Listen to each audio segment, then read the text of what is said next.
नमस्कार सभी को। आपका स्वागत है मेरे एक और इस नए वीडियो में। और आज की कहानी है स्वामी दयानंद सरस्वती की।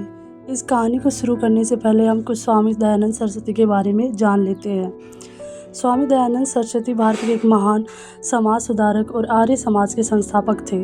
उनका जीवन सच्चाई, निडरता और धर्म के लिए समर्पण का प्रतीक था।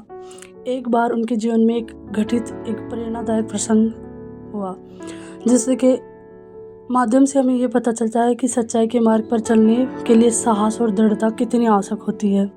तो चलिए उस प्रसंग को और उस किस्से को मैं आपके साथ साझा कर रही हूँ। और वो किस्सा है विष का प्याला, सच्चाई के लिए जीवन की बाजी।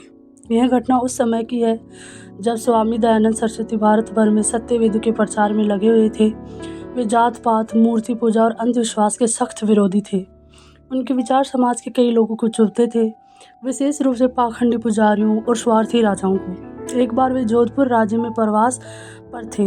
वहाँ के राजा जसवंत सिंह स्वामी जी के विचारों से प्रभावित हुए और उन्हें राजमहल में आमंत्रित किया।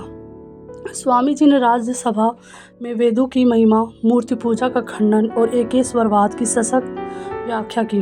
राजा समेत सभी श्रोता मंत्रमुग्ध हो गए, लेकिन महल के कुछ पुजारी स्वामी जी से क्रोधित हो गए क्योंकि उनके स्वास्थ्य पर चोट पहुंची थी। उन्होंने षड्यंत्र रचा और स्वामी जी को धीरे धीरे विष देने की योजना बनाई। भोजन में नियमित रूप से धीमा जहर मिलाया जाने लगा। स्वामी जी को शरीर में बदलाव महसूस हुआ, लेकिन उन्होंने ध्यान और योग से अपने स्वास्थ्य को संभाले रखा। जैसे ही उन्हें सच्चाई का आभास हुआ, उन्होंने स्वयं कहा, यदि मेरी मृत्यु सत्य के प्रचार में होती है तो यह मेरे लिए सौभाग्य होगा। जब यह बात जनता तक पहुंची तो लोग स्तब्ध रह गए। उन्हें बहुत आश्चर्य हुआ। राजा ने तत्काल जांच के आदेश दिए, परंतु तब तक स्वामी जी गंभीर रूप से बीमार हो चुके थे। अंतिम क्षणों में भी उन्होंने एक ही संदेश दिया, वेदों की ओर लौटो, सच्चे धर्म को अपनाओ। 30 अक्टूबर 1883 को उन्होंने शरीर त्याग दिया, लेकिन उनका विचार आज भी जीवित है। इस घटना से हमें यह प्रेरणा मिलती है कि सच्चाई का मार्ग कठिन अवश्य होता है, लेकिन वही मार्ग समाज को जागरूक करता है।